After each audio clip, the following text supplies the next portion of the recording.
You're in tune to DJ Jammers on Bless Radio, UK's #1 station for great music.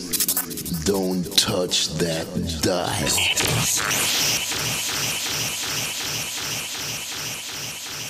Every Saturday now we're starting a Saturday school, and that's going to be at the West Indian Cultural Centre. We offer subjects in English, Maths and Nubian history from children aged from 5 to 15, and it's the Kush Cellar project, and it's taking place at 8 Clarendon Road, Hornsey, London N9. Once again, Kush Cellar project, 8 Clarendon Road, Hornsey N8, and that's ODJ Saturday School.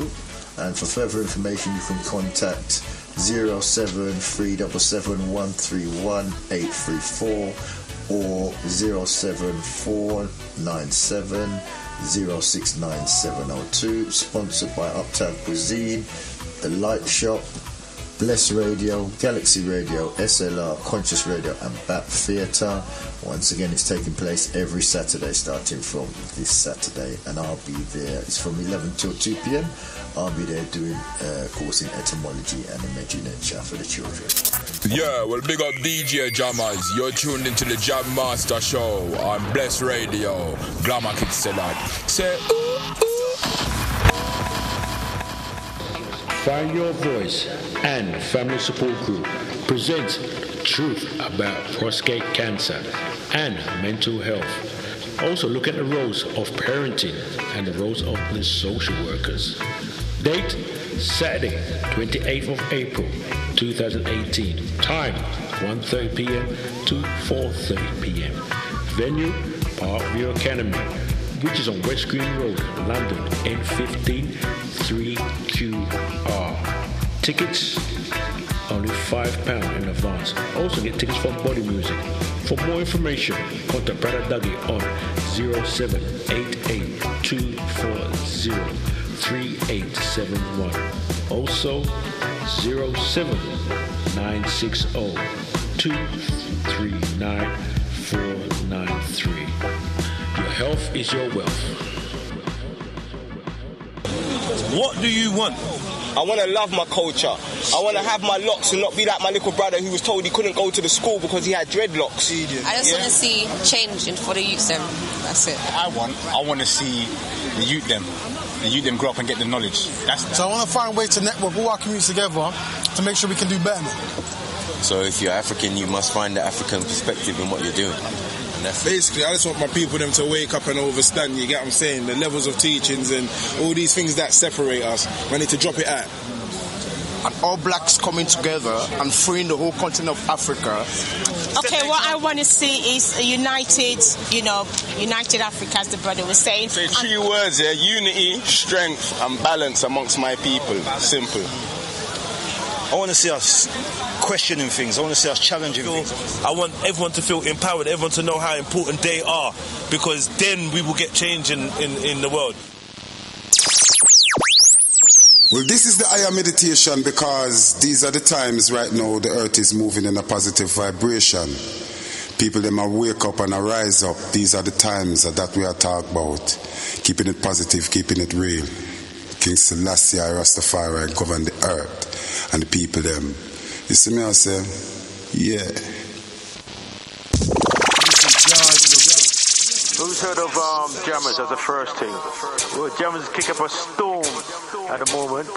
He's been on several radio stations. He's got a serious following on YouTube.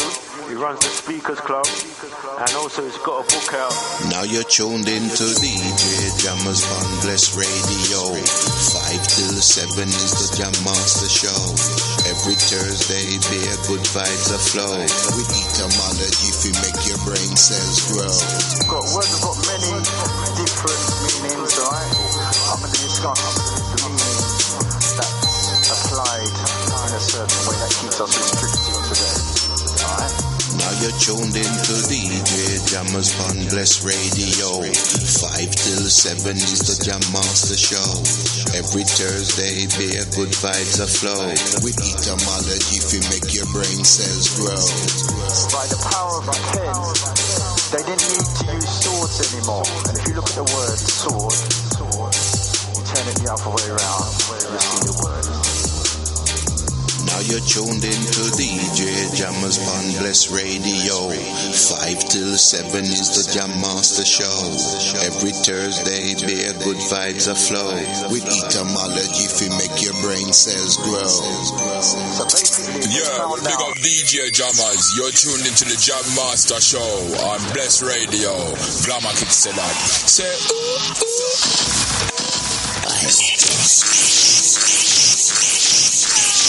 Boom family, greetings, bless live right here. Special request goes out to Raggedy, excellent once again. Show by Raggedy, bringing you the best sounds in the UK. Got to big up the management. They've really turned this into a top-class international VIP studio. You know, I feel I should have come in here in my three-piece suit today. You know? Big up management every time, and we've got some esteemed guests in the house.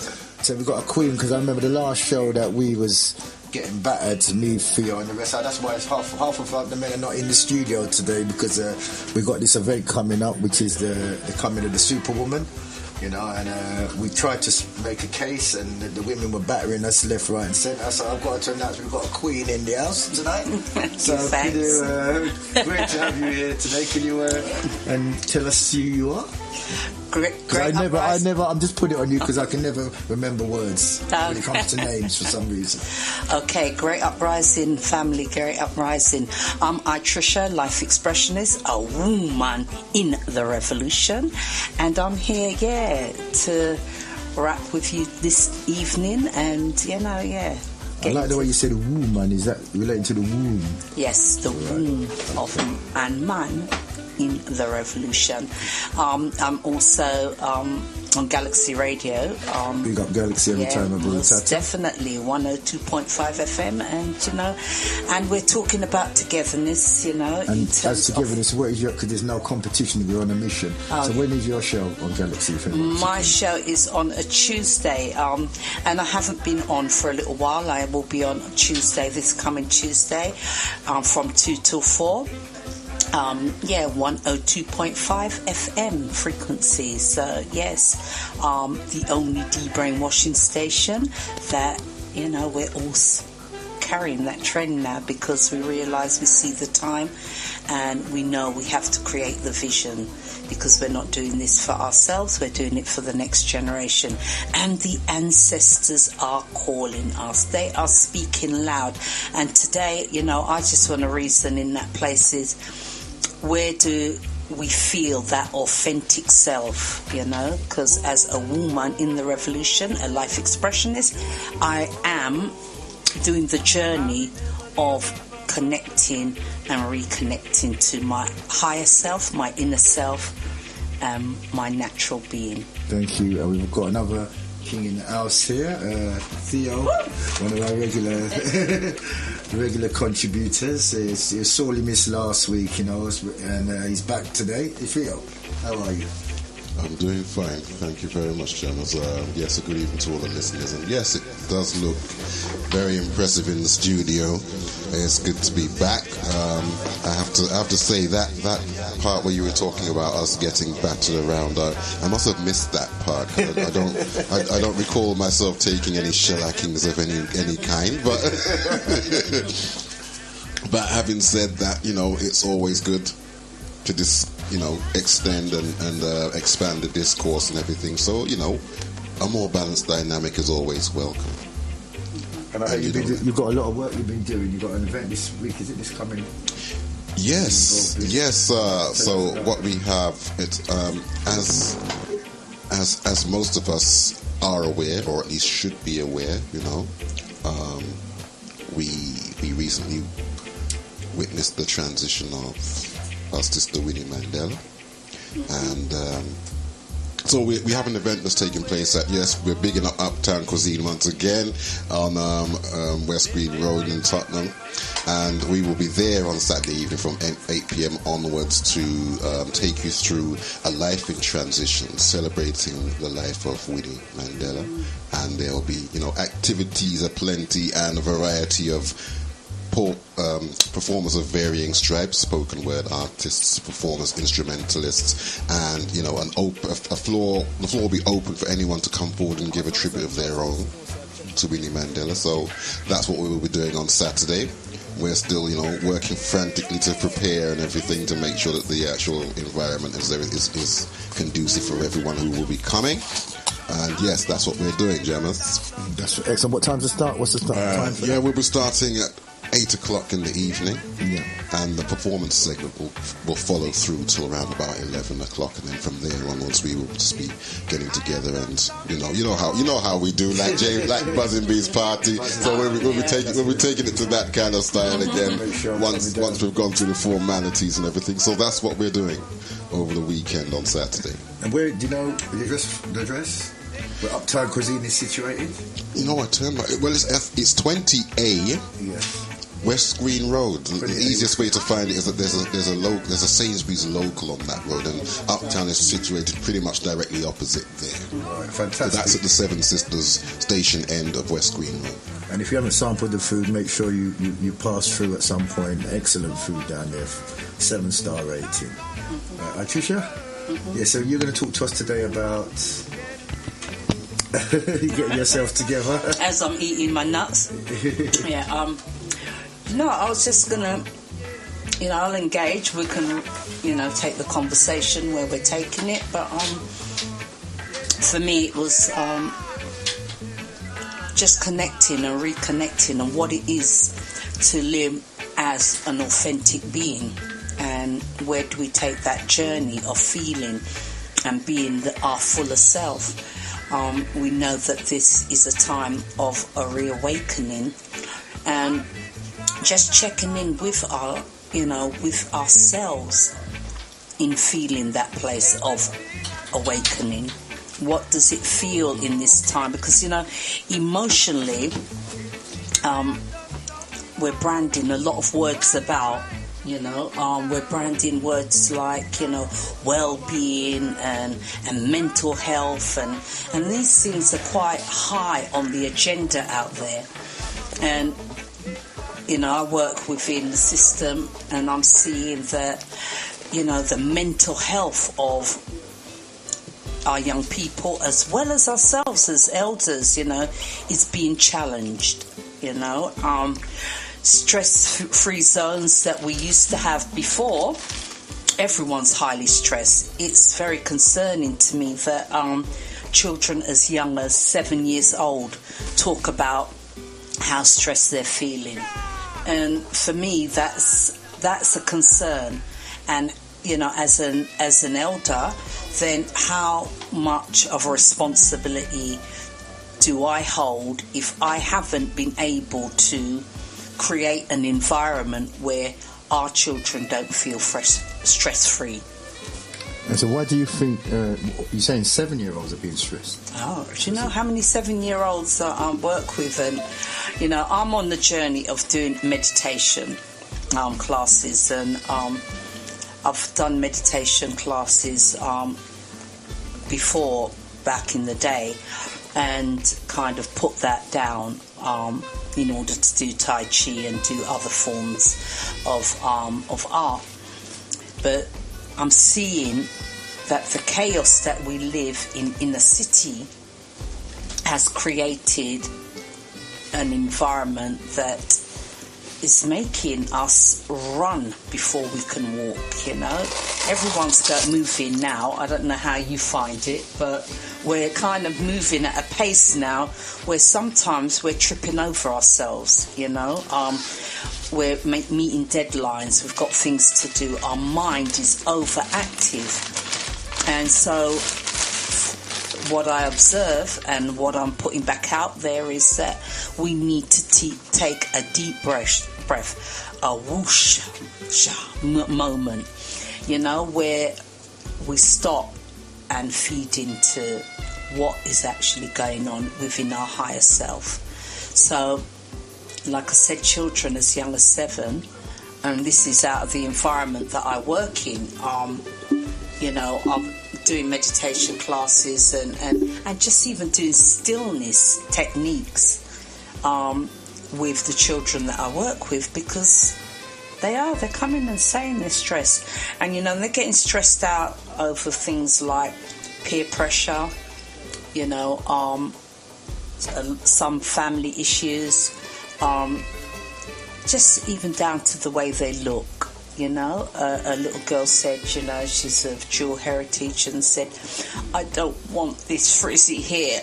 I want straight hair. I want straight hair. So how is it that so much pressure is being applied to our children? You remember the days when we were just children, don't you? Absolutely, yes, yes. Did you have any concern about the way you looked? When you was apart from the obvious things, that we actually had to had to deal with when we was young, and to do with our appearance uniquely. Yeah. Besides that, but then of course, I don't like to, and I keep repeating this, I don't like to go too anecdotal on these kind of things. So that means I don't want to personalize the experience and diminish the whole scope of it. But, it was, for me, just touching on that briefly, that element of it was less of a concern, because in my surroundings, and we talk about environment, which is an interesting kind of terminology for us to be getting into, that assurance of my appearance being natural to me was not something that was in question. I know that's not the case for a lot of us, but so if I get that part out of the way and look at the more general aspects of being a child and doing the things that children did at that kind of time, there seems to be they're being on this conveyor belt, this very fast-moving conveyor belt towards the trajectory of being operating in kind of adult states without being prepared prior for that, So yeah, it's going to induce stress. Some of the things that you were mentioning, I'm not sure if it's just me being pedantic and stuff. And obviously, the most accessible words is to use as stress. I suppose it's more or less it sounds like an anxiety-induced stress. It is an anxiety, because a child doesn't fully know what stress is, They can say that they're feeling. The work that I do is to get into your body feeling. My granddaughter is 4 years old, and an example, this rising, when I spoke to her, she was saying her face was all long and she wasn't her happy self, and I said, what's happening, baby? And she said, I don't know. And I said, well, where are you feeling it in your body? What is it that you're feeling? And she said, and then she had a little cut in her nose, and it was making her feel upset. And so I asked her, where can you take this upset? Is it really hurting you? Is it bleeding? So we started to go through, looking at the measures as to, it wasn't, are we running away? Because the mind, or, of the thinking, the thoughts will run away with you. So for me, it isn't that a child is being stressed. They're using that name, they're branding that name out because that's what they hear adults, say. They might be feeling anxiety, or they might not even know what the feeling is. So the work that I do with young people is to get them to just connect to where it is in their body, how that feeling feels, and what are some of the measures we could use to either change that feeling or work on that feeling, It is important because what I see is that we're living in a time where there seems to be more ill health than wellness, you know. What we feel as being alive and well, people are not. We're not talking about being alive and well. We're talking about all the negative things. We focus more on the negativity than we do on the positivity.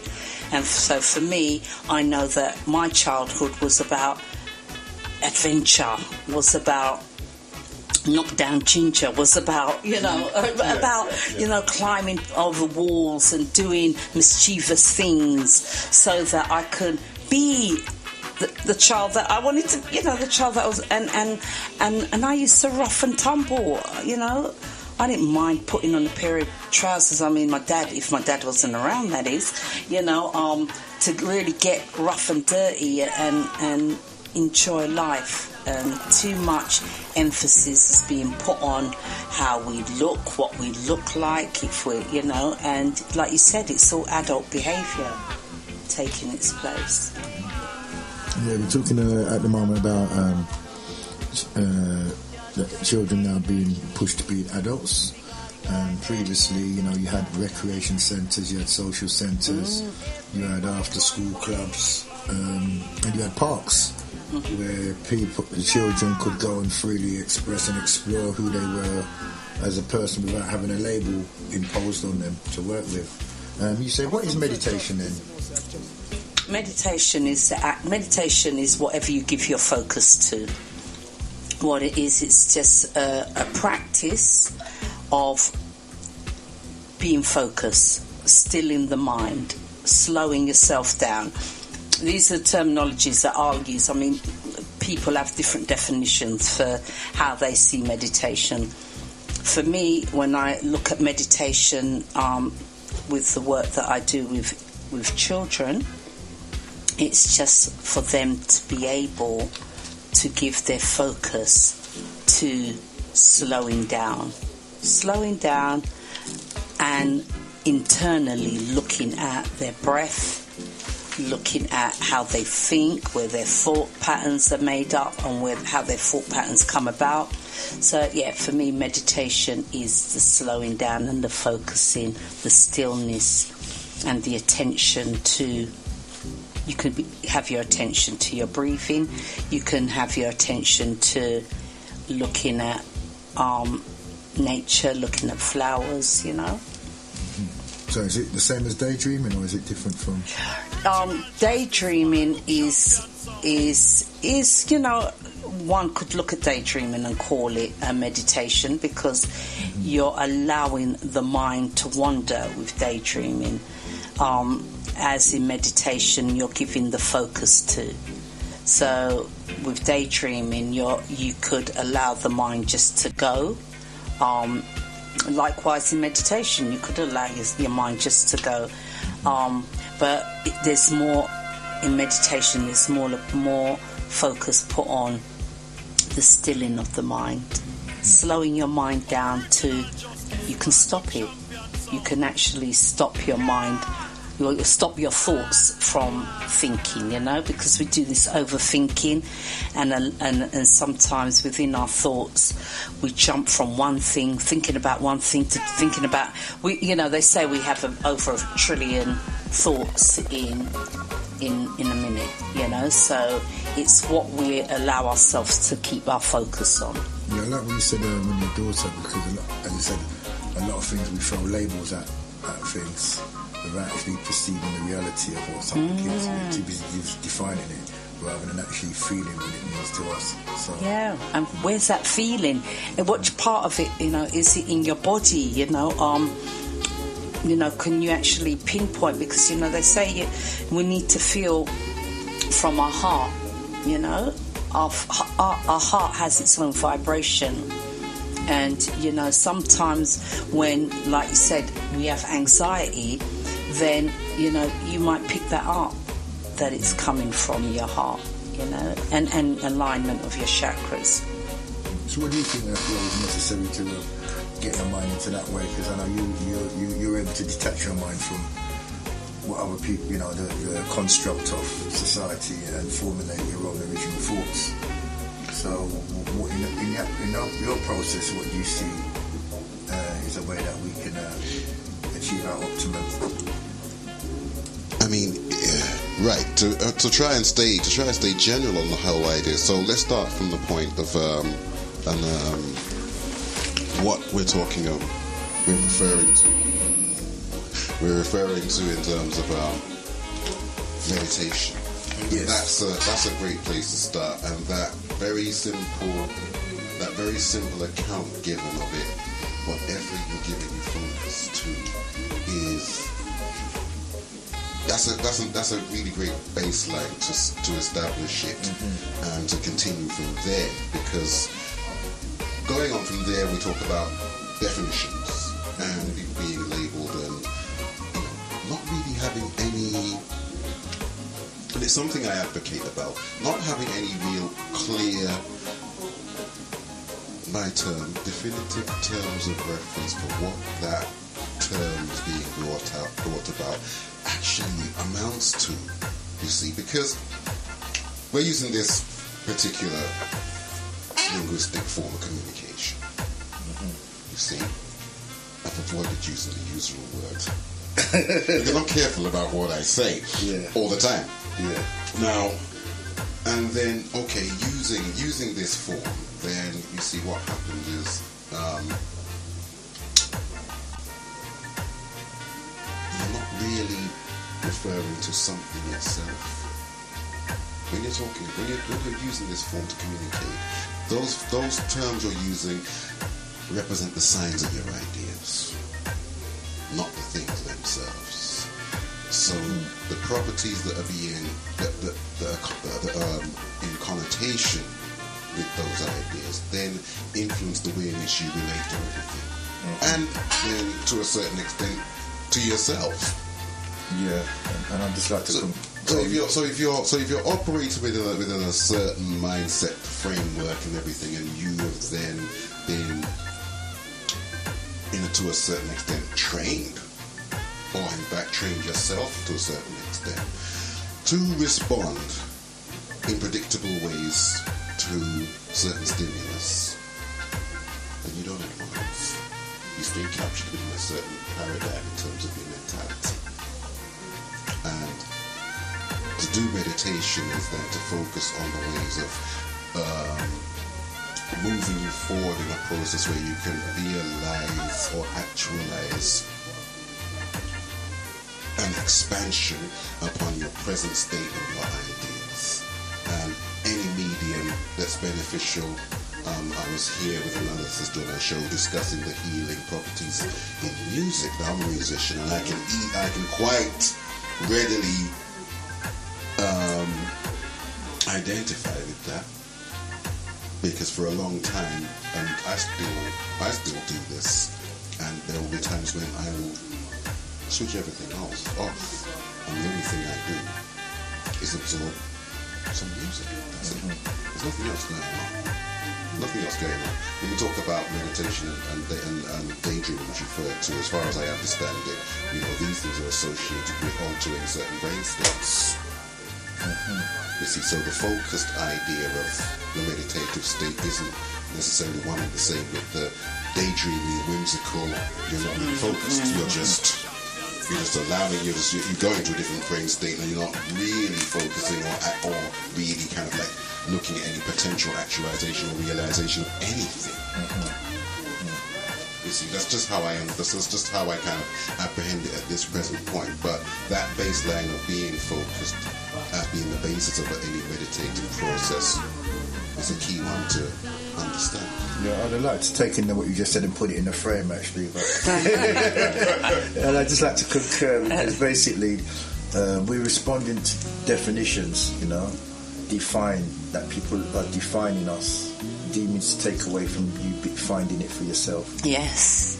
So they label you with a name, name coming from the Greek word onim, which basically means that, and then they're defining you.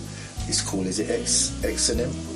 That's right. An exonym, when someone has put a name on you, and could you break down that term? I just wrote it, and everybody essentially an exonym. It's usually a group-based thing. You see, so an exonym in a rough hewn nutshell is a term that one group would use to refer to another group.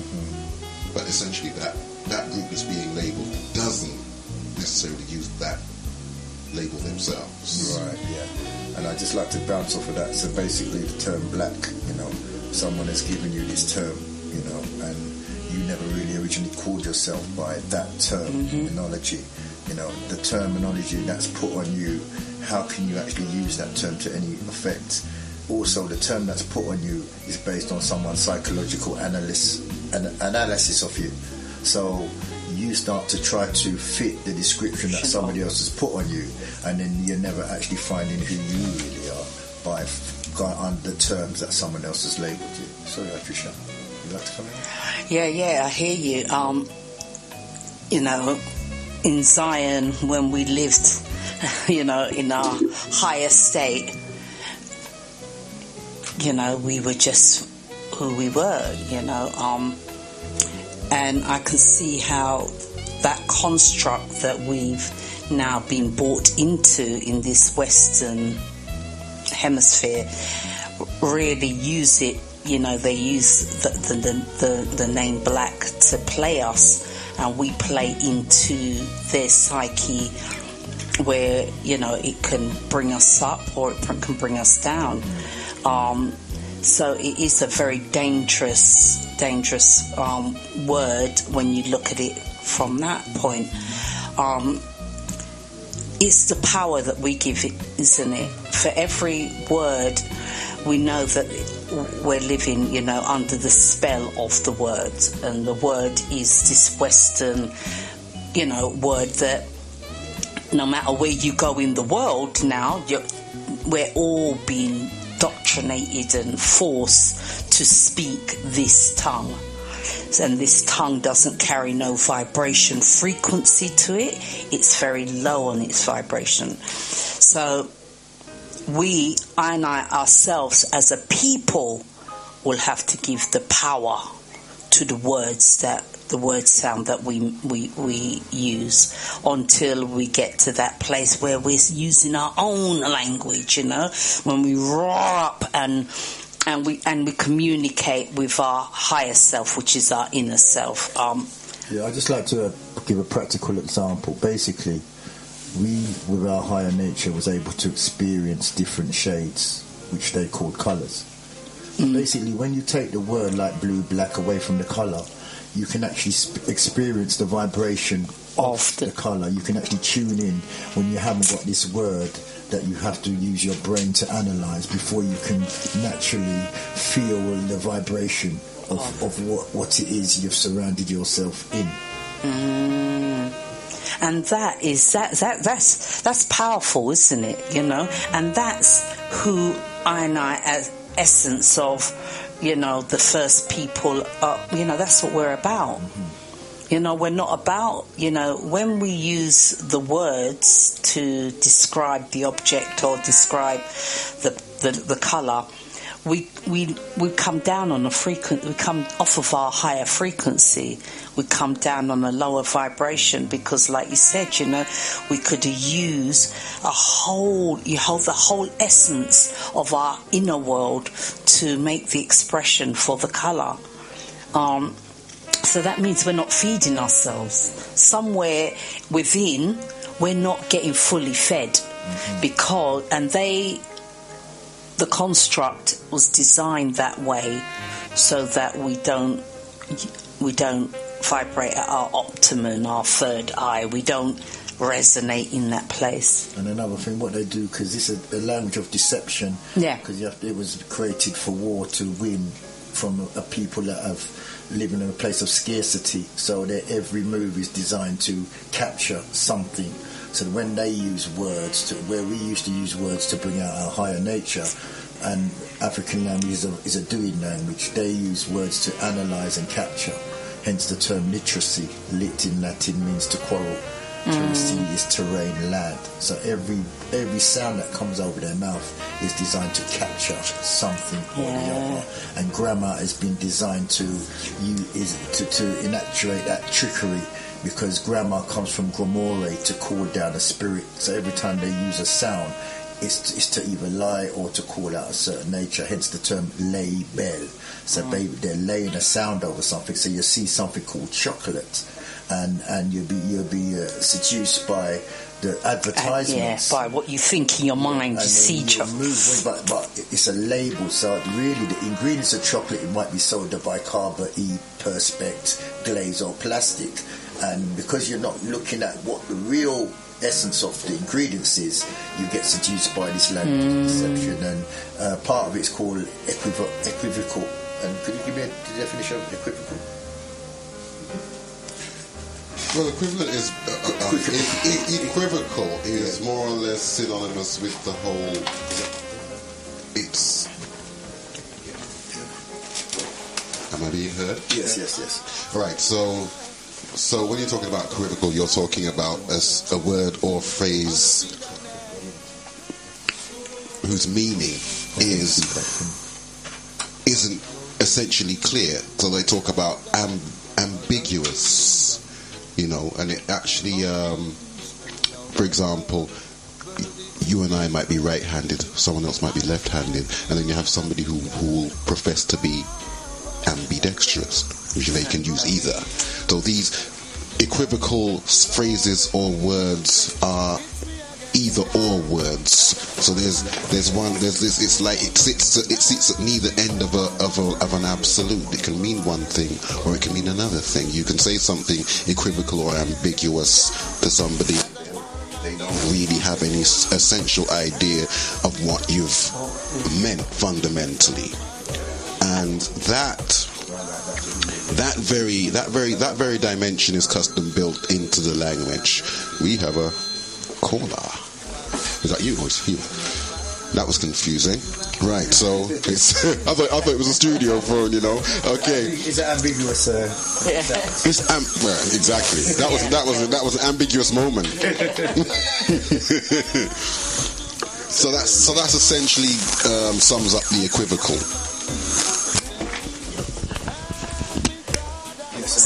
So for us now, it's like, how are we going to create our world forward? I don't know. How do you see how? Because I'm not here to live in doom and gloom. I've got a world of imagination that goes on within my higher heavens for what I seek to see in my lifetime.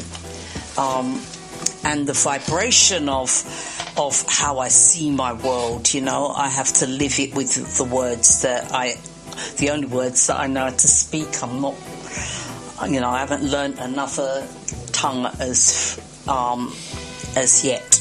I'll say as yet. I still have a whole lifetime ahead of me, but it is now to really create a vision together as a people, so that we can create a vibration that's going to move us forward. Would you say that's my take? Well, I like to say, well, you've got to because especially I must say, Buzzy B's party. You done a ceremonial initiation, yeah. And you've got to tell us about your talent, what you do, and why. Right. So, as I said, I'm an expressionist. So, what do I do? I don't know what I do. My ancestors do it. Well, there's a vibration that's created through you. Yeah, my vibration is to really be still. That's what I do. Really? You've been still by creating that vibration? Yeah, what it is stillness within motion. That's how I've learned it to become. That doesn't really make sense. Can you say that again? Stillness within motion. Right. So I'm moving, but I'm consciously moving. Yeah? Because, it was like, I was reasoning with my sister yesterday, and she said, oh, I went and I done this and I done it. And when you do things on autopilot, because you're so used to doing it. And I thought, wow, I don't remember autopilot that well. And then that's, to me, validated that I've moved away from something.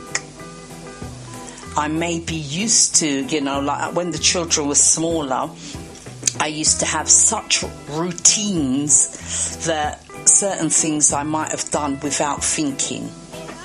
Now, I try, even when I'm driving, I'm consciously driving, because I know that the road out there is like full of different kind of minds.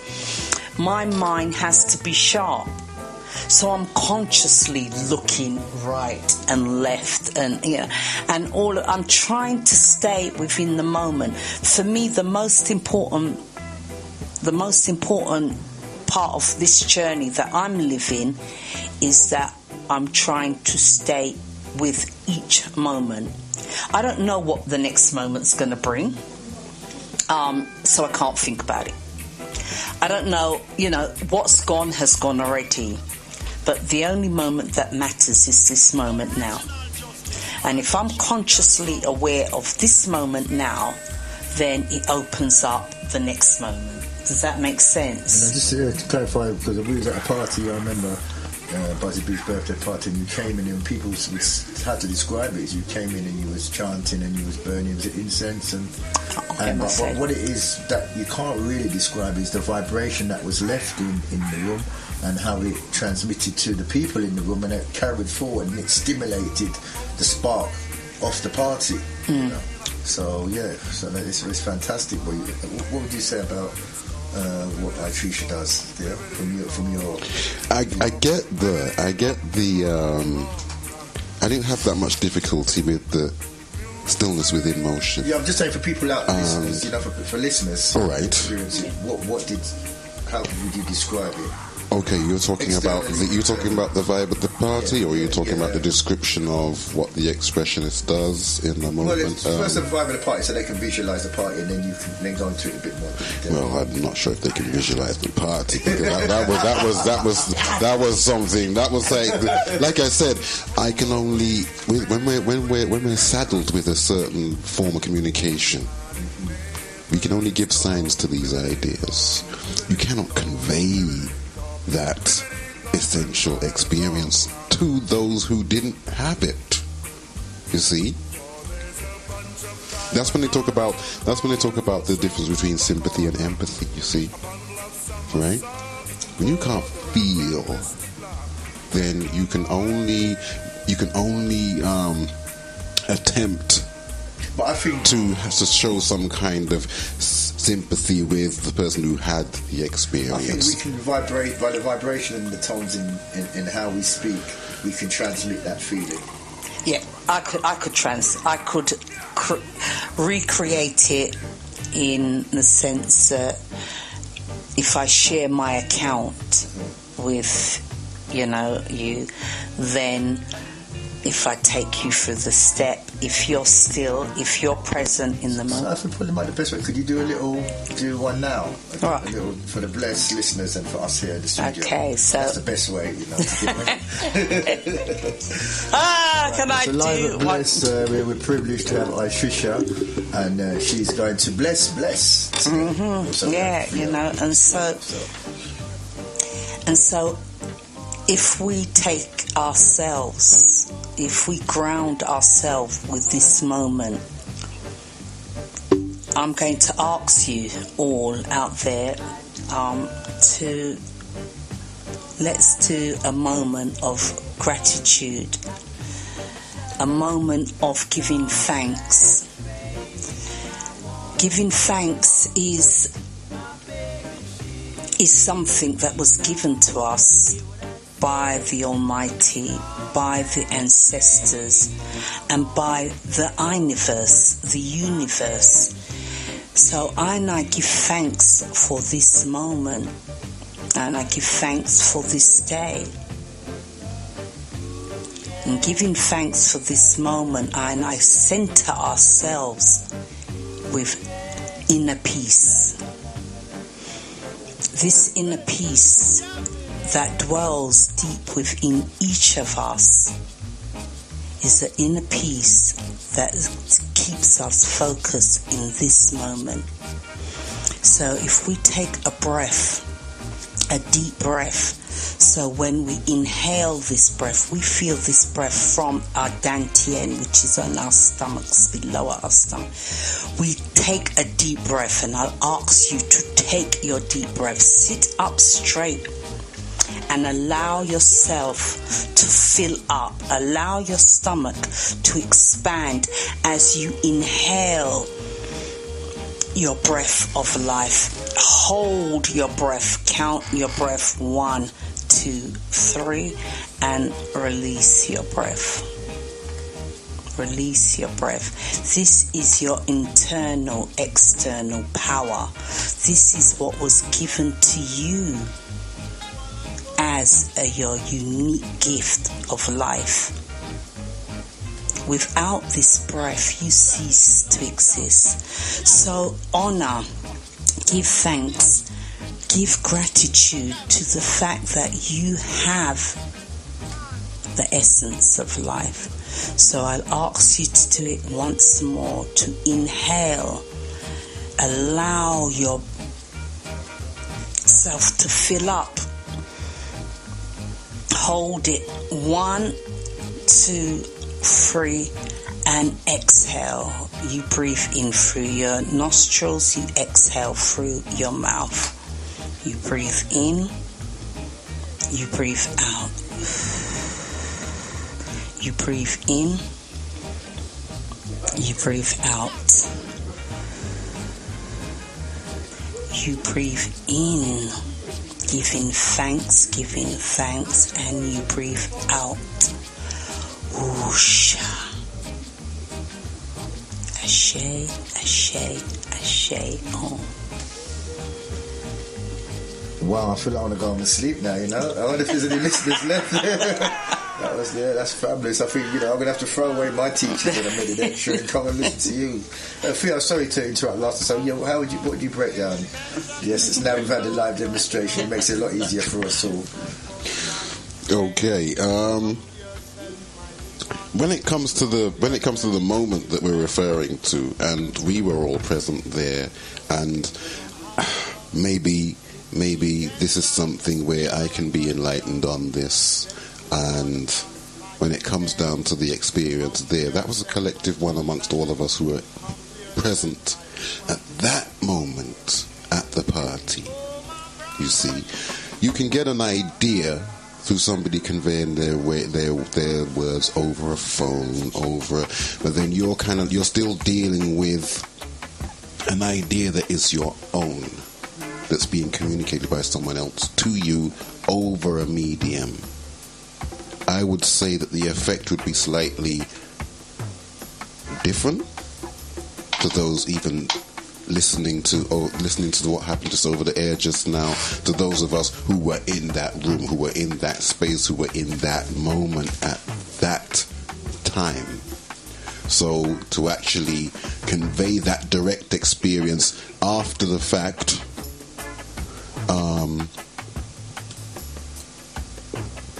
wouldn't be a direct experience for anyone being told about it afterwards. Does that make sense? I can see that.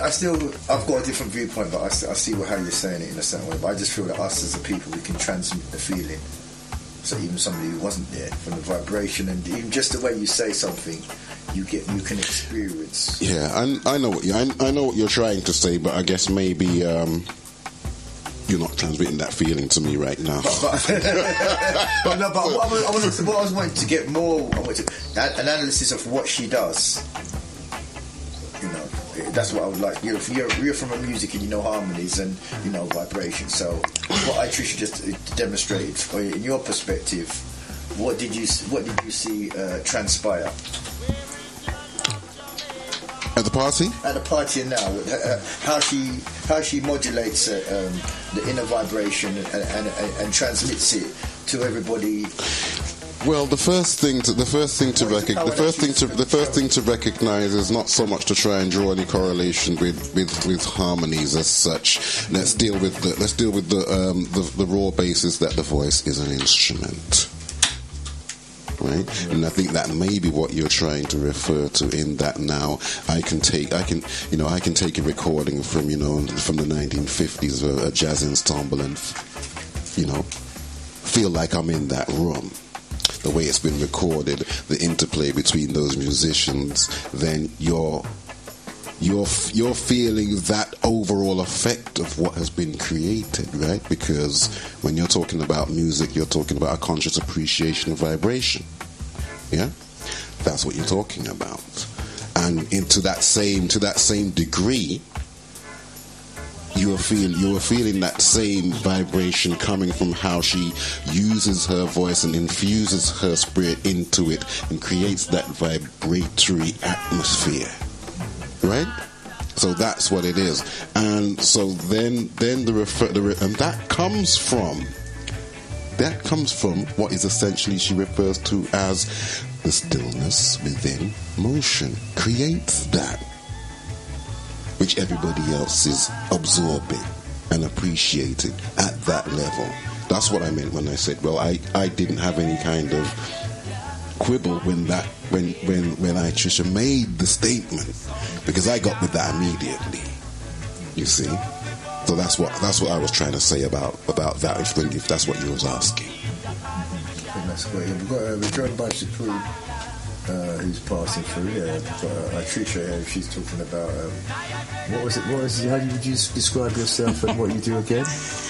Well, I call myself a life expressionist, and that's to live the expression that I am resonating and feeling and being along this journey. So that's, my title, a life expressionist. I'm a woman in the revolution. I'm a mother. I'm a grandmother, and I'm an activist doing women's work out there. How do you get into this level of expression then? It's not something that you learn at school. You know what? Gosh. For a battle with myself, it wasn't, like finding yourself and knowing yourself and being yourself is the only journey that we've come to seek. This is what I give my children as their daily talk. I was never, as a child, I remember going to, and I've said it so many times, any Galaxy listeners out there is going to go, oh, here she goes again. I remember going to Sunday school. I used to go to Sunday school, white socks, pretty hairstyles and the rest of it. And I remember the pastor, priest, whoever he was, talking about knowing thyself, what it was to know yourself. And he said something like, worship the gods if you must, but man, know thyself. And I thought, and I remember, I remember it as clear as day, as if it was just yesterday. What is it, knowing yourself? What does it mean, know yourself? Know yourself, know yourself. And that was my first light bulb moment, because that is what I worked with that's what I've worked with throughout my life. So knowing that I was naughty or even being seen as, the black sheep of the family, my dad has referred to me on more than one occasion because I wouldn't do what I was told to do. Then getting beaten, for not doing what you're told to do, and feeling that place of going, I'm being myself, and then, feeling like, I walk through fire because I know myself, and then having the whole teenage years of conflict with myself, and who am I, and it took all the different shapes and forms, which was my internal battle. And it was because I could hear myself from within. It was because I was fighting against myself with this outer world that I was trying to live, And then it all stopped when I came into the liberty of being a Rasta, And when I put my covenant on, What's a covenant? Right, my locks. Right. Yeah, my locks, yeah. So when I put my covenant on, I just felt like, oh, I don't have to fight anymore. And that then just took me on another journey. That took me on that higher journey of feeling myself and listening to the elders of my time, reason and a lot of my learning has come from my life experiences with ones who I've been fortunate to know, some really beautiful people. They have, my elders have schooled me, and that's what's brought me on this journey. But, I've also worked as a psychotherapist and doing all of that kind of work, of which I could not stay with the whole training program because I felt like I couldn't be trained. I just felt like it helped. I was losing part of myself by doing somebody else's module. And so that took me into, social working and working in the community and then becoming a mother took me on another journey. And, like they say, you think you know something when you're 20, and then when you get to 30, you realise you knew nothing, and then you get to 30 and you think, yeah, I've got it now, I know what I'm doing, and then you get to 40 and you go, shit, man, I knew nothing when I was 20 or 30, and then you come to your 50 and you go, wow, this journey is certainly about being still enough to just realise what is unfolding. Well, I'd just like to take from what you're saying, the journey you had, and referring back to our young people now, they're not getting the chance to have this time to express themselves in the way that you're saying, to find who they are. Yeah, they've got so much noise. I mean, our world is so loud. There's chaos, there's television, there's music. Even you listen to music from your phone. That could drive you mad, I mean, when you listen to our music decks with our, the record and, that heals you, because they say the record is the carbon and the needle is the diamond. And when those things fuse together, they take us on that frequency of 439 or whatever, or yeah. Don't come with that kind of sound, right, yeah, so yeah, but it does, it takes you on that frequency that really opens up, opens you up. But there, the negative forces that are that be, knew that vibration, because when we listen to sound system, when we used to go and rave and do all of those things, we used to be fed. We were being spiritually fed.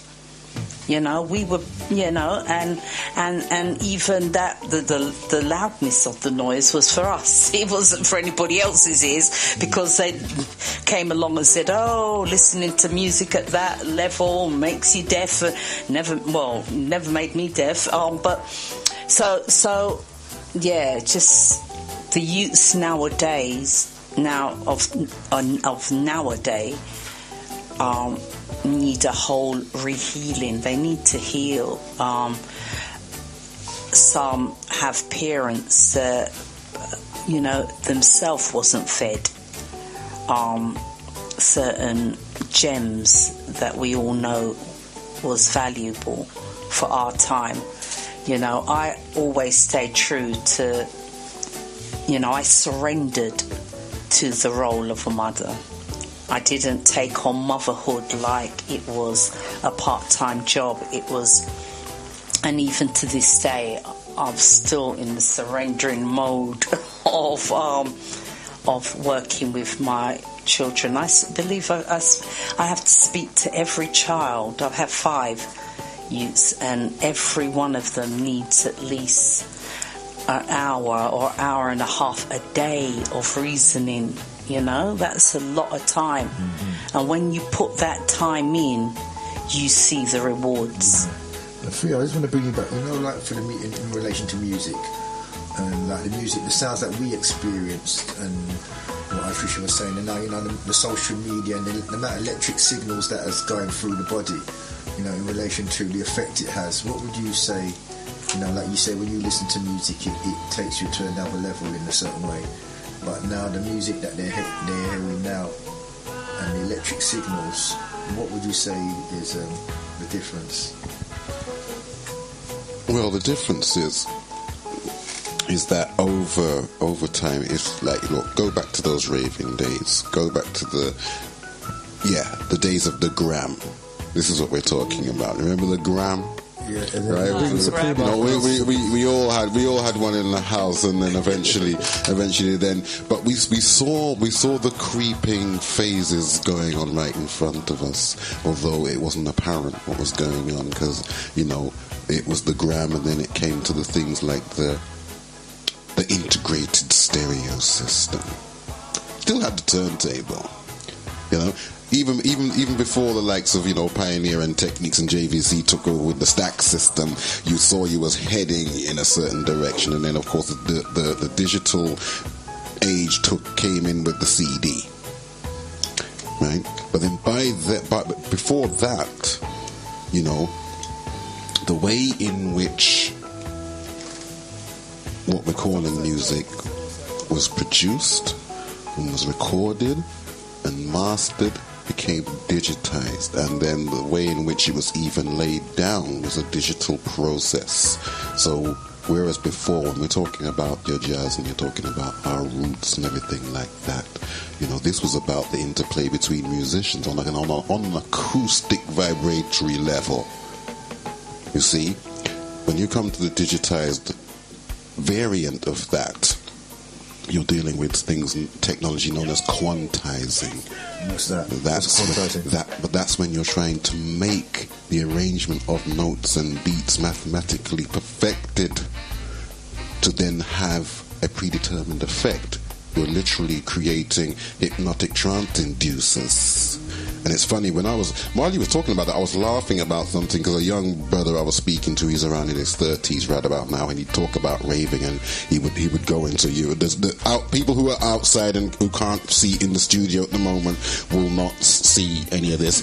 And he's talking about he's talking about these brothers, and they play this music, and it's like I can't do it properly, but he was giving me a kind of like performance where they just simply kind of stand up there and kind of go. That headbutt. Yeah, and that's all they do with this track plays. So now I listen to a lot of acoustic stuff. I was a performer when I was young, and on weekdays often when my peers would be watching something on TV or having some jelly and peaches or what have you, I'd be in a basement level house in Hackney. Graham Road, to be exact, rehearsing.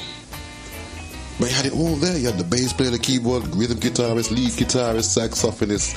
So I appreciate that congruence of tonal characters in music. You see, it's very recognizable to me.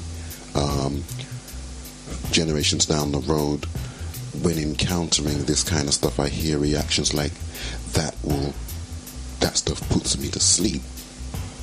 And in fact, the opposite's happening. You see, the overall effect of these kind of musical interactions between live and acoustic sourced arrangements is an aesthetic effect. The opposite of an aesthetic is anesthetic, and you know what anesthetic does to anyone? Knocks them out. And that's what these hypnotic trance inducer music does to people. You end up an automaton with that. So that's similar. What you're saying is similar to what's happening with before. We used to be able to communicate, but now we've got mobile phones, and we can't even, when somebody else is in the room now, you can't even communicate with them on a physical level, and so what you're saying is with the music now, you can't appreciate what another musician is feeling, when they create the tones, because you're now communicating with a device that has no improvisation, and it's just giving you a practical sound beat. So it kind of, as you're saying, it commoditizes you in a certain way. Yeah. Essentially, in a broad strokes way, music is arrangement of sound and rhythm. Essentially, in a broad brushstroke kind of way, language is arrangement of sound and rhythm, which is why the voice is an instrument. Force beat too is important because it's in harmony with the way we speak. You see? So the music that's being created in this digitized form and these quantized, valued types of recordings is out of step with that. So it's not really going to connect with you at a certain level. And if you've never even appreciated a certain form of arrangement, you see, you become induced and become kind of, like I said, anesthetized and become accustomed to this baser form of what's being called music nowadays, in a sense. It's just like someone who's grown up with having a real pet, a real dog. They can appreciate the differences with the animal and get feelings. And someone who's just had a imitation of a toy, they were never going to get what an actual dog really is. So, Supreme, I'd like to bring you in on this, because I know you was a hardcore raver back in the day. I wasn't. I went to church. That's hardcore. I done the same as Trisha. I went Sunday school. Exactly. I was Daniel in the lion's den, and my prize was a Bible. Exactly what I said. And that's been handed down to my daughter. Hardcore raving. So what's a raving got to do? Okay, yeah. Question, Jammers? Yeah, I say so. What's the difference and effect of like the music where you experienced in back when they used proper music and musicians and the music that's been created now? I know it's quite interesting that you lot are talking about this, because I went back in time and I was just thinking about one of the first coloured vinyls that I ever bought was Aswad. And Aswad to me was a group that played a lot in my youth, right? And the message was in the music. And at the time, with a lot of unemployment, a lot of things happening with black people, music was more like our social commentary, our way of knowing what was happening in our community. That's why I related to reggae more than soul, And I remember Aswad made this tune about must be free in 1983, and it's not a wish that we should fight, for it's our wish to be free by 1983. I didn't know what that meant, but I knew it meant something, right? And it wasn't 1983 yet, but I was always looking forward to 1983 at the time to find out what was going to happen, But I think it had something to do with, I may be wrong, with Revelations, with the 144,000, because different people had a date of when the New World Order, is it? I might be wrong, I might be going on the wrong track. I'm talking about when I was 18 years old. But music to me was about, I also remember that there was reggae was only played on a Sunday afternoon by Tony Williams or David Rodigan, and we only had 2 hours of that slot of reggae.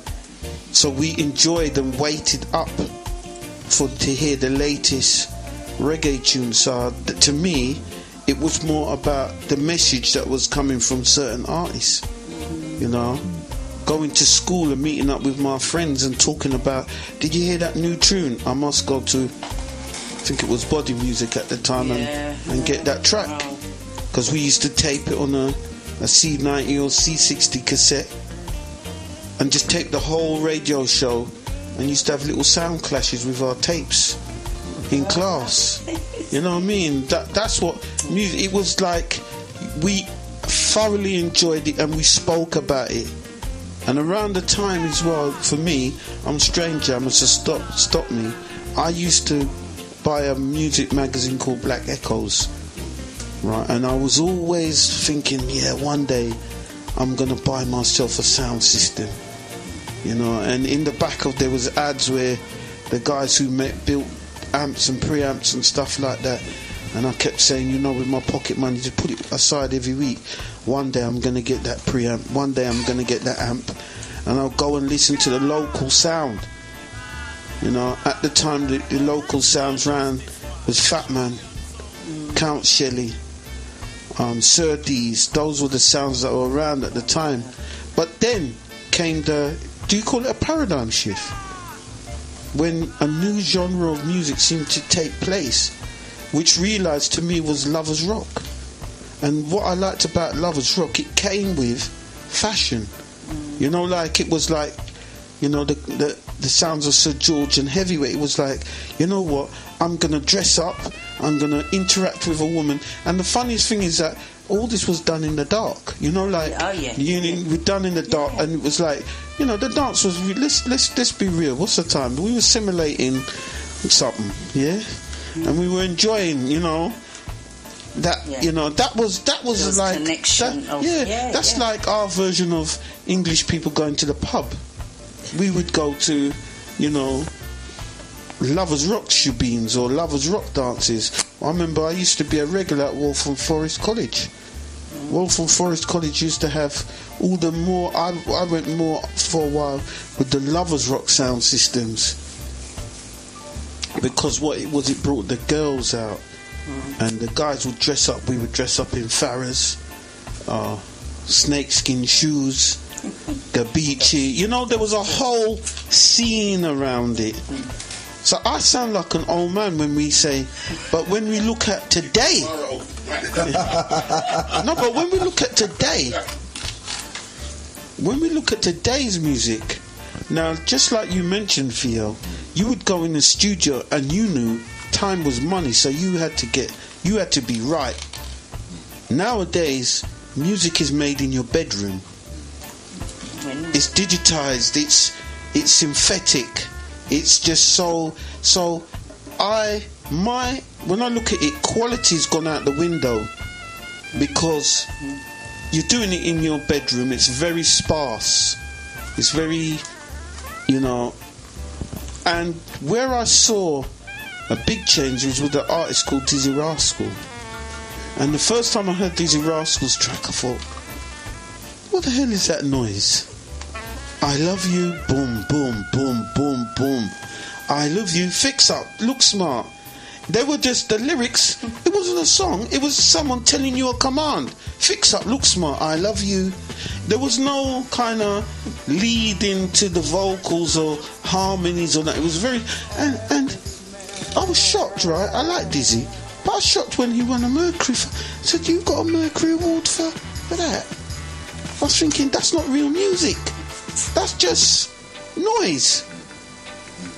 And then I saw... Stop me, jammers. When I saw this trend going back when we started getting samplers, and it was more about not a separate bass player, not a rhythm guitar. It was about a keyboard and downloading and bringing a sound card, and just basically, you know what? I don't need a drummer because I've got the latest drum samples. Bam. Or I've got a loop of Cameo that I'm gonna So it was more about music turned into be more about programming and keyboarding sounds. Right, and let's pull it up there. Yeah, thank you for that. We'll have a short break and then we're going to get back after the break. Hello, mate. Wagwan. What day of the week is it? What you ask me them question for? I just wanted to know. It's Thursday. Oh. And you know what I go on Thursday? No, tell me, mate. It's a Jam Master show. Alright. On Bless Radio. Nice one. Things sweet like Jamaican mango. Put a G and a O that spells go. Love it, mate. Remember to turn on your radio and switch on your stereo. Oh, I'm doing that now. Oh. DJ Jammers, I play right now. Cheers. As I say, big request to Mantis in the place behind the scenes on production there. And also very big request to all of you, the listeners, for tuning in. Jam Master Show with Steve Gresh, Itrisha in the house. Did I get that right? Yes, Itrisha. Yes, Itrisha. No, I like that, Itrisha.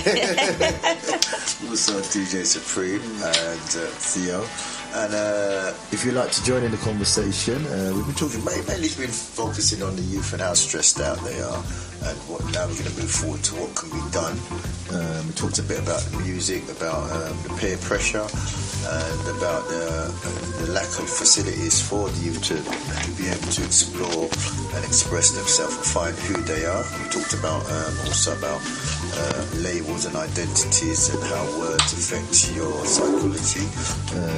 psychological behaviour. The number to call is 079 444 313 66. Once again, 079 444 313 66. Once again, 079 444 313 66. Right, the way forward. What's the way forward to relieve us all this stress and tension and nervousness? Going towards drink and narcotics and whatever. What is the way forward for us?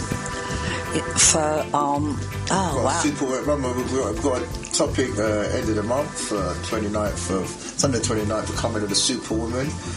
Are men becoming obsolete? What's the true power of women? We've got a Superwoman in the house today. He's going to show us how to relieve all our stress and tension. What's the way forward?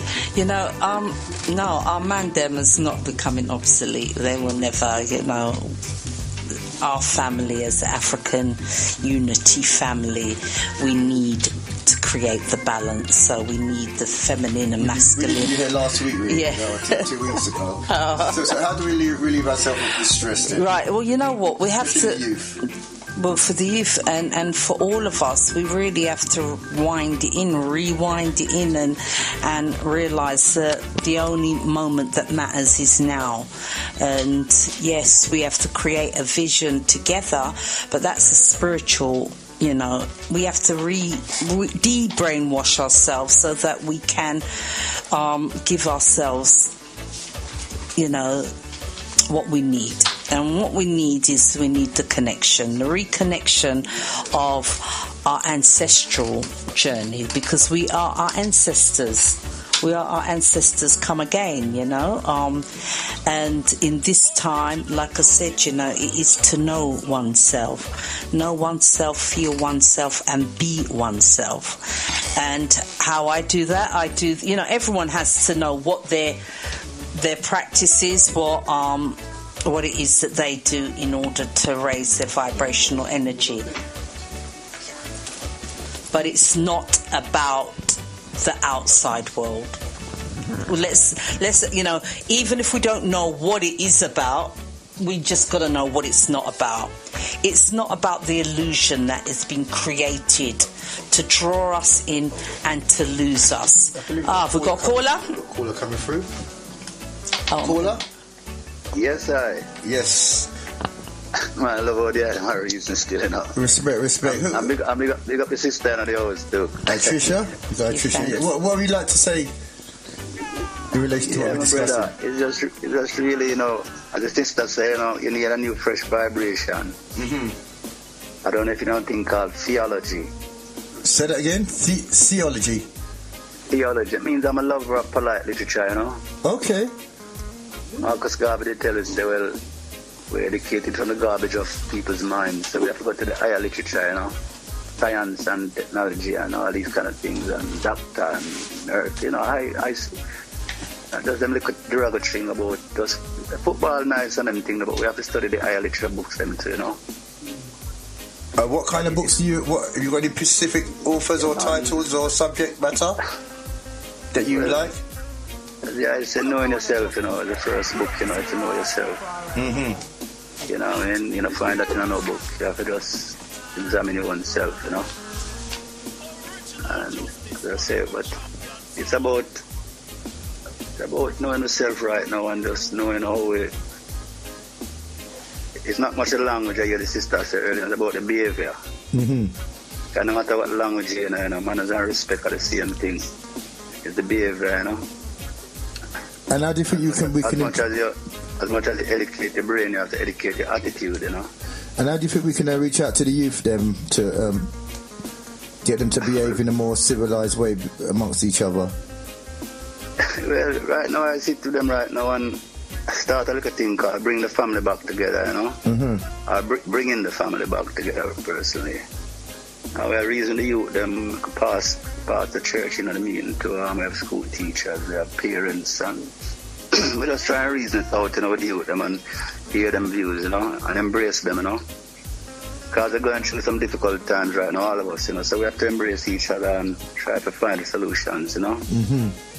So are you part of an organisation or a movement that's doing it, or is it you? Yeah, well, you know, I'm a parent, but I found a thing last couple of weeks now called Bringing the Family Back Together in a local community with the youth them. So people are interested. Have you got a contact where people can get involved? Yeah, it's at the Star Academy. There's a place called the Star Academy on Amherst Road. Oh wow, the Star Academy, is that with Errol? Yeah, man. Errol Hines, oh nice. We have a meeting every Wednesday, and it's been going nice so far. We have a lot of discussions with the youth them on it's on podcast, and we try to get in touch with even Diana Abbott and various people we can, and keep the youth them active and speaking together, you know what I mean, because that's important. Yeah, so what was your name? Russ Joseph, you know. Russ. Joseph. We have to big you up here, big you up for the works that you're doing. Man, and big up the item on the station, but one of the things that I mentioned earlier on, the eyes of the shans is the musicians. You have the physician, politician, optician, but the eyes of the shans is the musicians. You're the healer, you know. Right. Yes. So you have to know that when you're a proper musician, you have to think that we're healers. We're part of the doctorship and the physician and the musician, all the shans, and we have to do our work, you know, and they properly as the healers, you know, and lift up the people and with some good music. I can't just rely on the computer. I play guitar personally still, and I play bongo drum, and I play my body too, because the body is everything about organ, you know, and the body is an harpsichord. Yes. Can go out a tune to us, and if we tune it right, you know. So you see how you tune right, you can go beat up your brethren on the road, and you start stab up your brethren and shoot your brethren. That's when it's not tune right. Because if you tune it right, you just sing some nice songs, you know what I mean? And the days when you used to sing and tell your girl or your lover you want to meet her, we don't sing them songs again. You call man sing out bitch and all that. You call man bitch, you know, come on your yard, man. You know, so my daughter now come on your yard if you mention the word to her. And I think what you're saying is a key, because when you're interacting with the instrument, you're calming yourself down and you're harmonising yourself. When you're actually when you're doing something physical, you know, you're tuning into something, you know, rather than just... Yes, sir, but the first thing you have to calm down in yourself. The instrument come after you're the first instrument, you know, so you have to calm down yourself first, deal with the instrument. Right. And reverence and respect to and I call it music, you know, I just play IBNB, you know, from the heart, you know, the Rasta man, and that's not an interpretation of, I just play from the heart, you know. I sing for the poor and needy and the motherless and fatherless and children of the earth, you know. So my music is not about fighting nobody, and my music is about upliftment, you know, spiritual, like the Ethiopian way, you know, for the community, for the spirit and for the people, you know. Sex and drugs and rock and roll in other places. Yeah, well, I just like to thank you for your, you know? Yeah, I'd like to thank you for your contribution. Yeah, and big up Errol for me. We'll have to get you to come down to the studio, you know. Anytime, man. Anytime. You know. So get my number from Errol, and then we'll link up. We'll link up, and we'll have to get you down there. Yeah. Yeah. What's your name? Jammers. Yeah. Jammers, lovely bro, Jammers. And big up the sister and the place. Thanks. They have to keep our spirit up, man. Everything over Irie, you know. Yeah, respect every time. Alright, Empress Menonite, last year. Respect every time. And that's what we like. Love, man. Respect. Aye. Big up. Aye. And that's where we like positive contributions from. Most definitely. Give thanks, my brother. Give thanks, Joseph, for the works that you're doing. Yes, sister, back to now, the way forward now, you were saying. Yeah, well, you know, the knowing oneself is the key. And, you know, how do we do that? We do that with different practices. But, you know, definitely a stillness and asking the question. There isn't no reason. You know, I've done the work with children in the clubs that I work in, and yeah, thank you, that's it. And I've got them to ask themselves simple questions. Who am I, and what am I about, and what do I like about myself? You know, all of these things. You know, if you're unable to look at yourself in the mirror and truly say I love myself, then you know, you're not connecting. You're not living your journey. You're not fulfilling, you know, your role as to who it is you need to be. So we do the work that we do in a number of ways. I do my work as an expressionist, but I also am part of African Storytelling Festival in Inu Agu, and we do camping away for Menelin Rich community. We do camping away every year. We've been doing it for the last 7 years, and this year, pass me a flyer. Yeah, this year we will be doing our camping in Croydon, so it's not even that far. But Inu Agu is an African Storytelling Festival. We tell stories around the fire. We do night walks. Griot Chineri, she's the founder of Inu Agu, and she has been, you know, she's a storyteller. She's a griot because she's a storyteller. What's griot mean? Storytellers. Okay. Yeah, they're storytellers. You know, they're the great storytellers. And you know what's happened is Griot has this vision, and ones of I and I that have been passionate about nature, living outside, camping. You know, they say that I know people don't camp, but when we look at our history as African people, you know, back home, even in the Caribbean, we never live inside. We do everything outside, you know. The only thing we did inside was sleep, you know. I remember when my youths were younger, and I took them to Jamaica, and we stayed in St. Thomas, and the only thing we did was sleep inside. You know, we never had electricity and things like that, but we came outside to cook. We come outside to wash. We come outside to bathe. All of those things, and we had the outside toilet. And this was like nature, living with nature. And so we just, you know, in an Agu Storytelling Festival, just creates this landscape of living outside on the, you know, in England. So this year we will be doing that once again, but before the festival we have our pre-launch, which is coming up on the 11th of May, and we call this Tasting the Magic. And so it is the gathering, it's a storytelling competition, and that will be taking place in Bearwood Scouts Campsite, which is Oswell Courtwood Lane, which is Croydon, CRO 9HJ. And you know, you can go on Eventbrite. Go on Eventbrite and get the details, and come to the pre-launch, which is the Storytelling Festival, Tasting the Magic.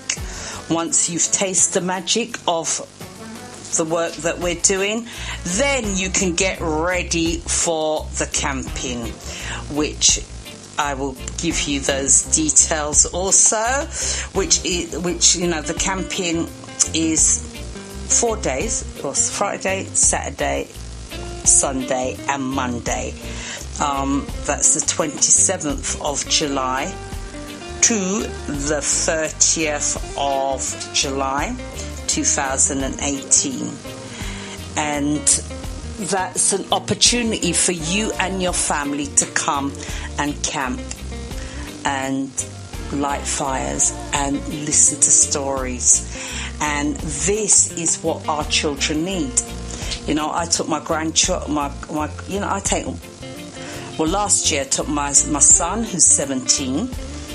He came with he came with my nephew plus another friend. I took my daughter, who is 18. She came with her partner, who is 19, and their baby. I took my granddaughter, who is 4, and I took my older daughter, who is 24 years old. I'm looking at you like to say you know anything about my daughter. I don't know. I don't know what that was about, but no, you. Yeah, but I just Is it your daughter's 24? So you see, that's where the vibration came from, and you know, and I took my family because I want my family have to live the life that I live. You know. If you remember when we were younger, we were part of our parents. You know, we were part of the church, everything. We didn't have a choice, actually. And my children don't really have a choice. I says, if you really want to be part of me, then you have to live part of me. And I'm not saying you can't be your own selves, but you have to know what I'm about. How can I leave you a legacy of, you know, or how can you talk to your children about their grandmother if you refuse to know who their grandmother is? You know, so if you really want to know me, then you got to live part of me. And that was doing this, you know, coming out, camping with us, and they thoroughly enjoyed it. And my granddaughter can't wait for this year to come, you know, for the time for us to all go and camp together again. That sounds excellent, and that's what happens when you go on an expedition like that. You're forced to interact with each other. Yeah. And then that memory carries you through as well. You know, that bonding memory carries you through. Where now in society, of course, we're just interacting with a computer and electronic signal. Mm-hmm. You know, and that's why we're losing our humane self. You know, we have no feeling towards each other. And and I just want to come in because, you know, there was my son's friend who came with us. He comes from a family which we would maybe say in today's time is dysfunctional. So he comes, you know, and we're all dysfunctional a bit. I'm not saying that I've got a functional, I'll use that term and go, yes, dysfunctional families is not, it's not a disgrace. We have been misplaced. So we are not functioning in the vibration or how we are supposed to be functioning. We're making do with the best that we can do, yeah? But a young... my son's friend came, and number one, he had never looked at the stars before. He had never looked up. He said, you know what, this is the first time I'm looking up at the sky. Now, to me, that is powerful. We were like, what do you mean the first time you're looking up? Surely, no one. He said, yeah, I've looked up, but I've never seen stars. I've never looked up and seen the sky. I've never built a fire before. You know, we sat around the fire. He's never sat around the fire. He's never communicated in the way, you know, we was talking stupidness as well as, you know, I let them, they were talking their stupid, but we were living the moment. And this we need to give to our children. And, you know, I'm going to read the details out again about, you know, for the storytelling festival. But the Tasting the Magic is going to be the opportunity. It's a free event. Go on Eventbrite, and I'll give you the information for the website in a little while. Yeah, and Theo, just like to pick your brains. What do you say is the way forward now for us, now in relation to what the topic we've been discussing today? Well, I mean, I like the stuff I've been hearing. and I think to myself, that whole, the very experience that we've been hearing about just now highlights some of the steps that can be taken to kind of like to arrest the kind of progress of all this stuff that we're experiencing right now. So, I mean, in that very process, there's a whole lot of things involved, particularly when you're talking about youngsters. I mean, from very young right up to what we'll call adult level. In that whole adventurous aspect, which is missing, and in which case, now if we relate it to the music in a certain extent, I don't want to ramble too much, and we talk about the natural being replaced by the synthetic in all things, including what's going on in your mind. Now, we've had previous conversations, and one of the things that whole kind of effort and that whole exercise illustrates is that the socialization process that's been interrupted has to be restored, and that is one of the means through which it can be accomplished, because it actually involves all stages of the family at a certain level. They do these kind of things similarly in corporate environments, where they go out to some place and interesting enough, they do this thing called a trust fall, which is when you stand up on a very high platform and allow yourself to drop, and your so-called colleagues are supposed to make sure that you don't break your neck by catching you, right? I wouldn't advise that one at home. When your friends are. But what I'm saying is, these situations, when you create them, these are very similar to trust falls, in that you're relying on the people around you to take up certain responsibilities and do certain things, build fires, erect the encampment, these kind of things. You don't have to go to such a dramatic step as like, I'm gonna leap off this mountain, you're not gonna catch me. But these are the kind of like ways in which you see examples of people doing things which benefit the entirety of everyone there. So basically, there's a key element that you just talked about, the socialisation of, or desocialisation of the family structure in relation to the present condition that we're in now. That in modern society, there's no need for you to, because of the machines and the robots and the ease of everything, you don't need another person to elevate yourself in a certain way because of the infrastructure of the community. Sorry, is that a question? No, that was just I was just bouncing off what you're saying. Because there's a key element that you're talking about. There's no family structure, how you can build together to show our upcoming generation how they're supposed to carry on, and elevate us as a people. There's no relationship with how the brother and the sister are supposed to move together, and how the mother and the child are supposed to conduct themselves with the father. Yeah, because what we're talking about essentially is our relationships based on who we know we are.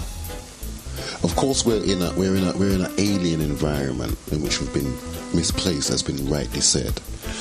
So we're gonna have to allow for certain adaptations to those surroundings, but that doesn't entail surrendering your entire way of functioning with each other, which is through all of these interventions, be it through the socialization process, be it through the so-called education, be it through alteration to your diet, be it to the erosion of our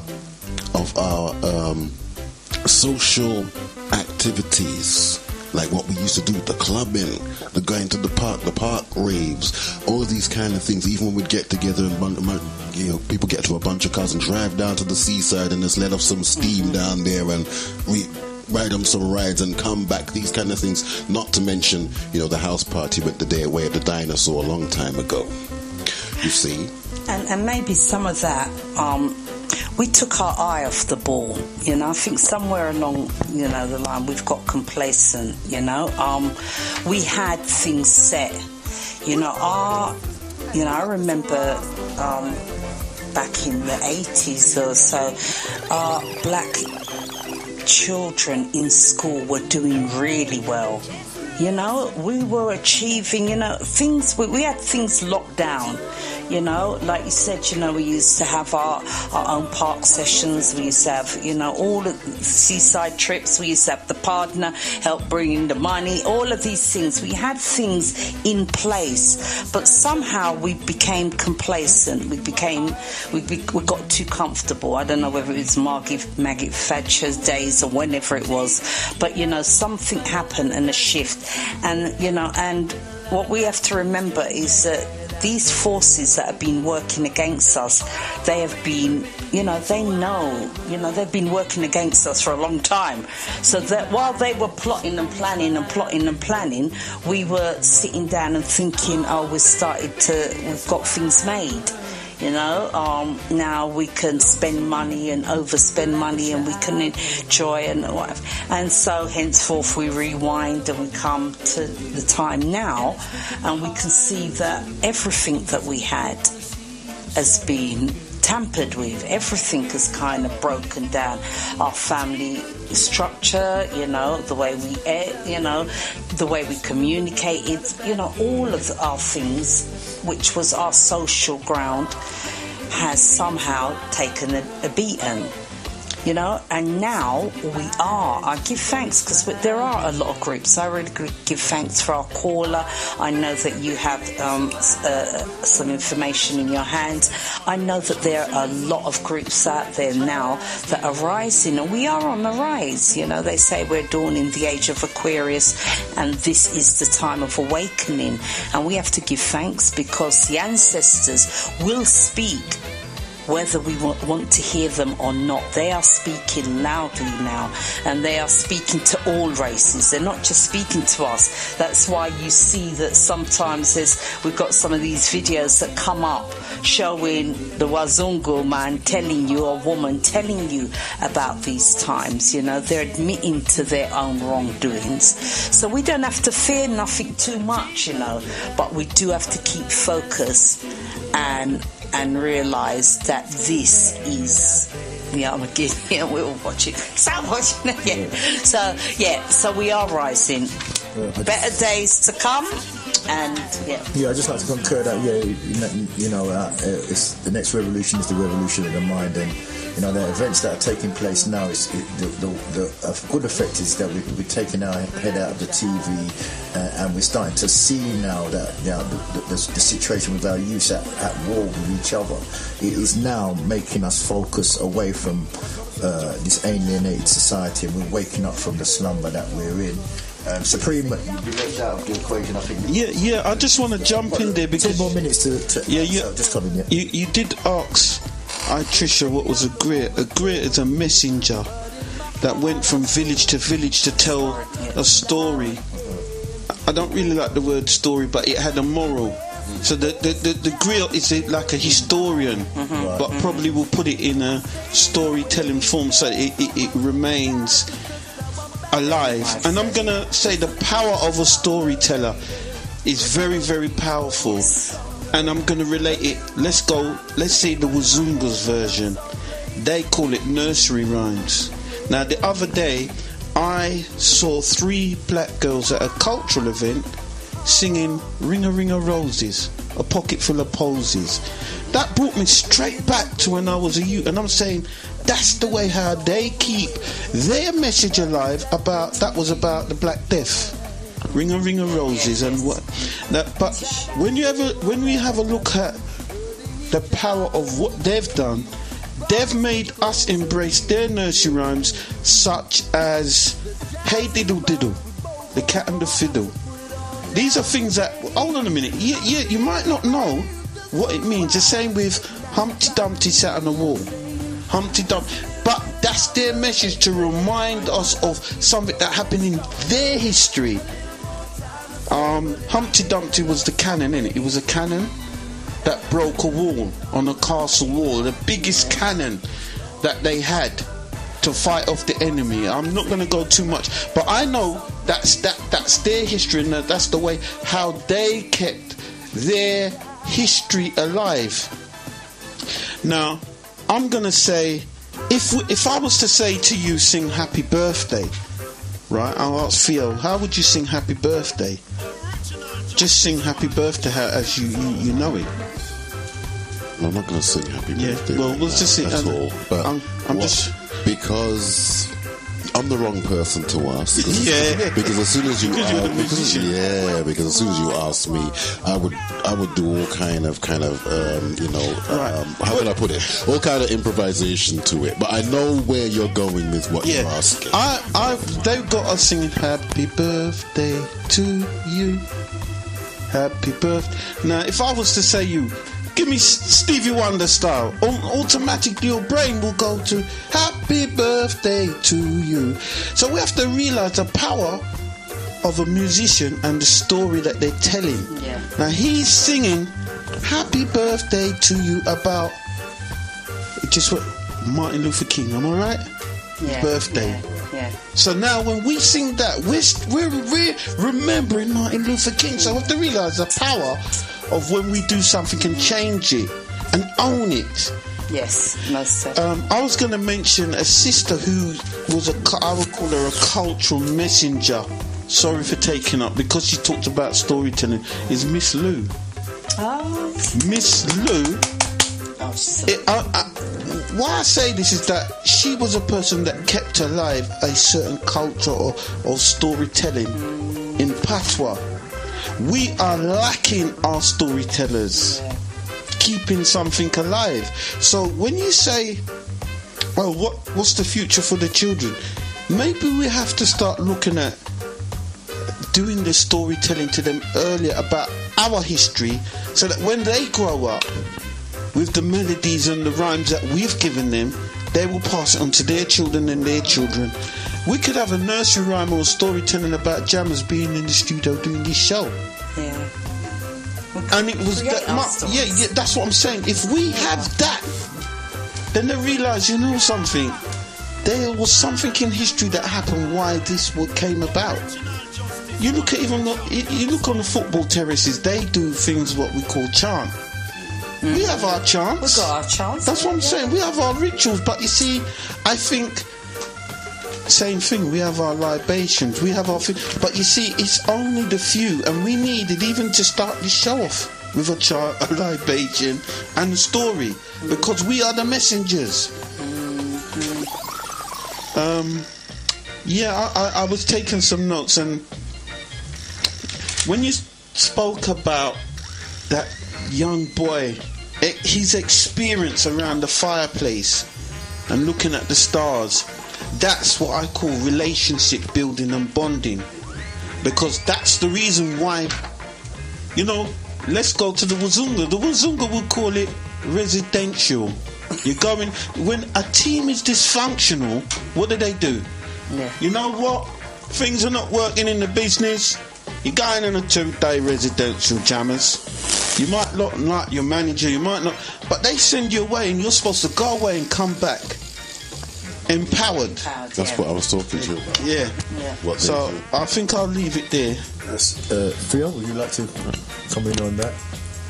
Some of the points that Supreme brought up. How much time do we have left? We haven't got you've got about 2 minutes. Okay, I think that was a really fitting contribution there, and it shouldn't be marred by reiterating some very, very powerful points that were made there. So that was great, because he was sitting on the sidelines there and he prepared himself well. Absolutely.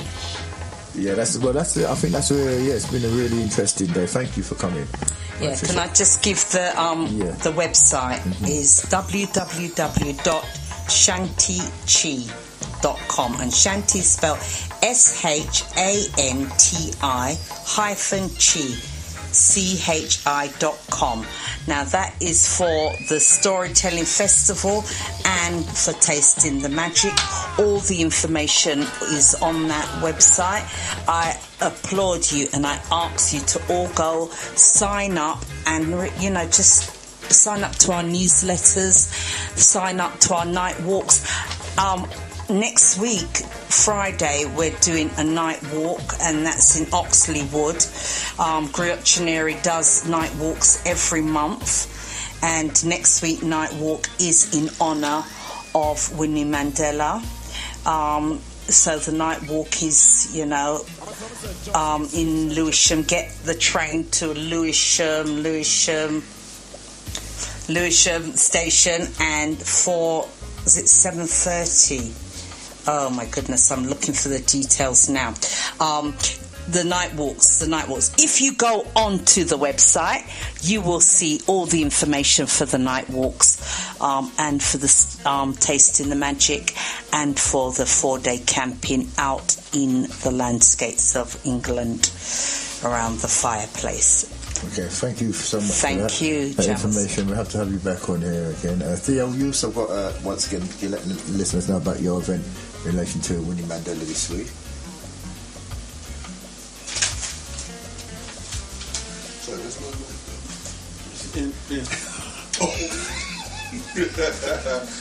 Struggling with these notes. He's got a bad pile of notes here. So I apologise profusely for that. The mic was just. I want to get the actual official wording for this up, and wish you just give me a moment. While you do that, I can mention. Well, no. I'm practically here. You're there. Yeah. That's not that slow. Right. So it is a life in transition, celebrating a legend. This is put on by BB3D Media, presenting honouring the life of Winnie Madikizela Mandela on Saturday, 14th of April at Uptown Cuisine, 20A West Green Road, Tottenham N15 5NN. It will commence at 8 p.m. with a full program of performers of varying description, including spoken word vocalists and instrumentalists, and we will have a full program of that, and also tributes from anyone who wishes to step forward and do that. The event is hosted by Lady Essie, and music by DJ Shorts of SLR Radio. Free entry and food and drink available. So just to reiterate that Saturday, 14th of April, commencing at 8 p.m. we have a life in transition, celebrating a legend, and that's honouring the life of Winnie Mandela, once again at Uptown Cuisine, 20A West Green Road, Tottenham N15 5NN. Thank you for that, Theo. And there's also forthcoming events as well. We've got a prostate cancer event by Brother Dougie, also dealing with mental health, and that's taking place at Parkview on the 28th of this month, Saturday 28th of this month. Starts at 1:30, and also they're going to be having a talent event on the same night at the same venue. That's Parkview Academy, so stay tuned for that. That's the 28th, and also we're going to be leading up for the 29th, the Speakers Club live discussion on the coming of the Super Women. The topics are men becoming obsolete, and also the true power of a woman, and that's also going to be entertained by BAP Theatre and that event. So there's 2 forthcoming events. Also, every Saturday now we're starting a Saturday school, and that's going to be at the West Indian Cultural Centre. We offer subjects in English, maths, and Nubian history for children aged from 5 to 15, and it's the Kush Cellar Project, and it's taking place at 8 Clarendon Road, Hornsey, London N9. Once again, Kush Cellar Project, 8 Clarendon Road, Hornsey N8, and that's ODJ Saturday School. And for further information, you can contact 07377131834 or 07497069702. Sponsored by Uptown Cuisine, The Light Shop, Bless Radio, Galaxy Radio, SLR, Conscious Radio, and BAP Theatre. Once again, it's taking place every Saturday, starting from this Saturday, and I'll be there. It's from 11 till 2 p.m. I'll be there doing a course in etymology and imagination for the children. Once again, I'd like to thank each and every one for listening in. We discussed stress, current stress, and ways to tackle stress.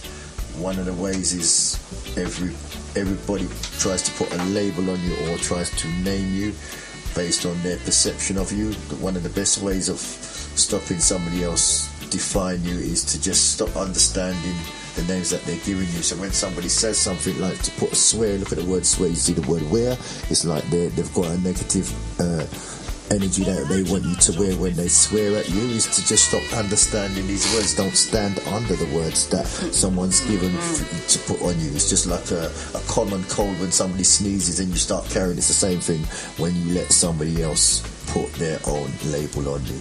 Call X on them, an X on them. Cool. So I hope this has been an entertaining show for you. Once again, you've been listening to Bless, and also Supreme. Where can people catch you? You still with us, Supreme? Yeah, depends where you're throwing me. Where you next available to if anybody wants to tune into you? Okay, of course, I'm on Conscious Radio every Wednesday, 102 on the FM dial. The More Knowledge Show from 6 p.m. to 9 p.m. every Wednesday. This weekend I will be at our legacy event, which is a quiz night, and it's fundraising for the sickle cell cause, and that's going to be happening in Woodford. The chairman of the sickle cell cause sadly passed away last year, so the quiz night is around dedicated to him, Curtis. Okay, thank you for that, Supreme. Yeah, and you're on Wednesday. So once again, I'd like to thank each and every one. Jam Master will be back next week. Thank you. And thank you, Fisher, for coming down. Okay, and leaving you with this. Thank you and good night. Melanin is what we call a chemical key to life. The more melanin you have, the more civilized you are. The more melanin you have, the more psychic you are. The more melanin you have, the more information your brain can store. The more melanin you have, the faster the nerve transmissions are.